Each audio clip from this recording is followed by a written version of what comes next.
to the fields of bluebirds covered in honey, the high plains and panhandle, and the rugged mountains of the west. Throughout you find horny toads and armadillos, longhorns and jays.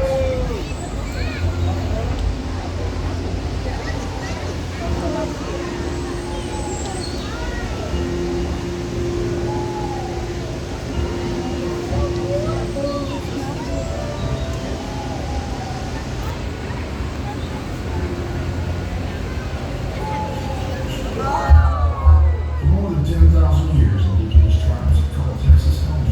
Tribes as diverse as landscape itself, each adapting their lives to the region that they populate. Some lived in cliff dwellings, others built mounds. Many were nomadic, their herds of animals that they hunted. And then everything changed. In the 1500s, European explorers first arrived in Texas. Both Spain and France attempted to establish colonies in order to control the territory. In 1780, Spanish established Mission San Antonio de Alamo along the San Antonio River. But a hurricane and subsequent flooding forced the mission to be relocated in 1724 to its current location in what is now downtown San Antonio. Though it is hard to tell now, the mission is placed on the highest point in the area, allowing inhabitants to look at the interior.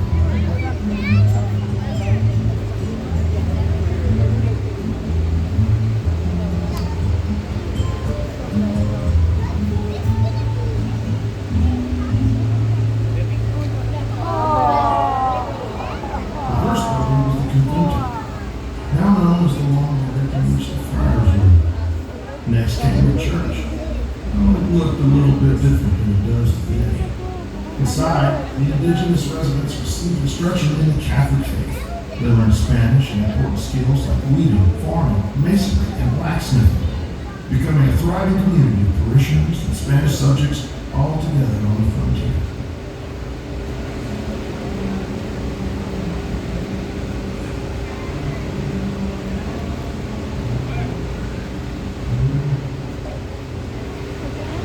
Part of the success of San Antonio missions is thanks to a complex system of waterways called the Sequias.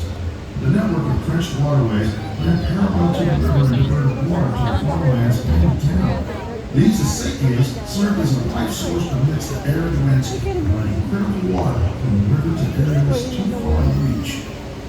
By 1793, Mission San Antonio de Alamo had fulfilled its goal to establish a thriving community in New Spain's northern frontier and was centralized. The land was divided up amongst the residents. Meanwhile, unrest caused by the French sale of Louisiana to the United States threatened Spain's hold on Texas. La Segunda Compañía Volante de San Carlos de Paz, also known as Alamo Company, arrived in 1803 to establish a military outpost.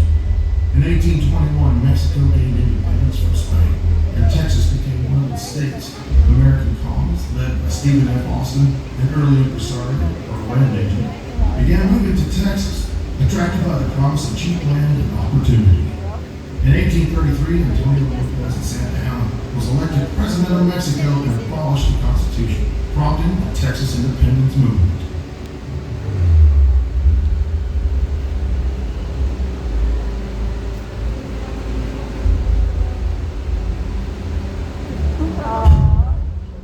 Amidst the growing tension, the Mexican army was sent to Gonzales to recover a cannon in October 1835. But the townspeople refused to give it up, and in an act of defiance exclaimed, "Come and take it." Skirmish followed, and Colonel Gonzales held onto the cannon and overwhelmed the Texan army. That Texas Revolution had begun. General Santa Anna and the Mexican army arrived at the Alamo on February 23rd, 1836, to crush the Texan army. Santa Anna ordered a red flag to be flown over the nearby San Fernando Church to show that no quarter would be given, no mercy shown to any combatants. Why'd you lose? The following day, William B. Travis sent out an urgent call for help. I am besieged by 1,000 or more of the Mexicans under Santa Anna. I have sustained a continual bombardment and cannonade for 24 hours and have not lost a man. I shall never surrender or retreat. Then I call on you in the name of liberty, and patriotism, and everything dear to the American character to come to our aid. If this cause is neglected, I am determined to sustain myself as long as possible and fight like a soldier who never forgets what is due to his own honor and that of his country. Victory or death. For 12 days, the defenders were besieged with cannon fire day and night. They were exhausted and outnumbered. They held strong and remained committed to the cause. In the dead of night, on March 6, 1836, the Mexican army approached, quietly taking position just 200 yards from the fort walls. They attacked before dawn. The battle lasted just 90 minutes, and in the end, the Alamo fell.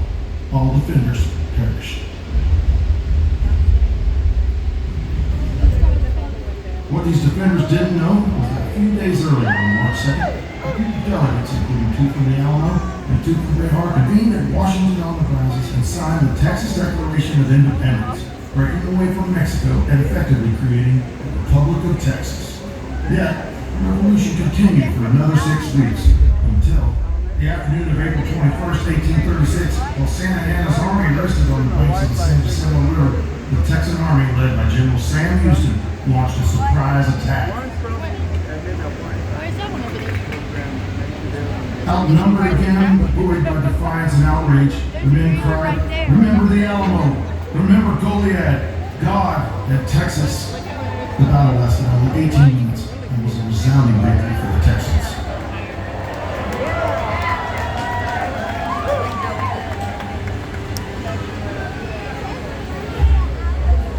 For almost 10 years, the Republic of Texas struggled. The future uncertain. There were fundamental disagreements between the leaders of the government, including the first two presidents, Sam Houston and Alamo. Still not recognizing the legitimacy of the Declaration of Independence, the Mexican army invaded on several occasions, prompting the Republic to seek a more stable future. So, in 1845, Texas joined the United States as the 28th state. The Alamo became a military outpost for the U.S. quartermaster. During this time, the Army completed the still unfinished church, added a roof, and the iconic pyramid. In 1877, the U.S. Army left the Alamo for Fort Sam Houston. As the city grew, so did the need for commerce. The Alamo Church and the Long Barrack were used by merchants, serving as a general store and a museum. In 1883, the church was purchased by the state of Texas. In 1905, Linda Driscoll and Adina de Zavala helped save the Alamo from destruction. Gardens were established in the courtyards behind the church and the Long Barrack as a place for public reflection.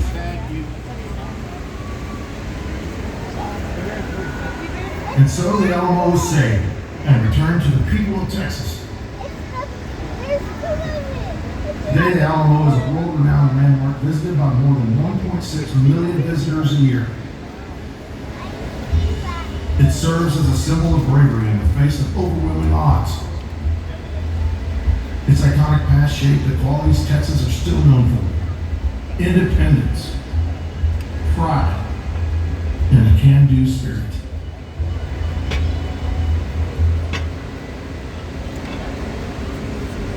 These qualities have led Texas to become a leader in the U.S. and the world in industries like aerospace, technology, ranching, and oil and gas. As the saying goes, you can't keep a Texan down.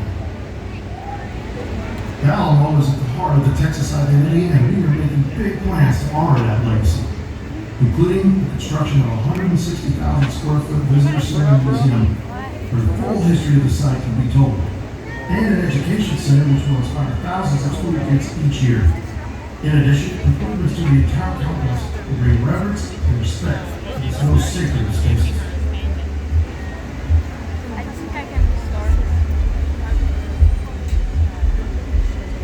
So, in the inspiring words of William Barrett Travis, we call on the people of Texas and all Americans in the world, in the name of liberty, patriotism, and everything dear to the American character, to come to our aid.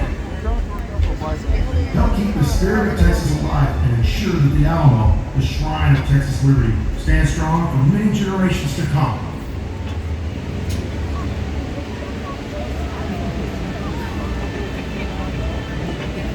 This is Pat Green. I'm a proud native of San Antonio, Texas. Remember the Alamo.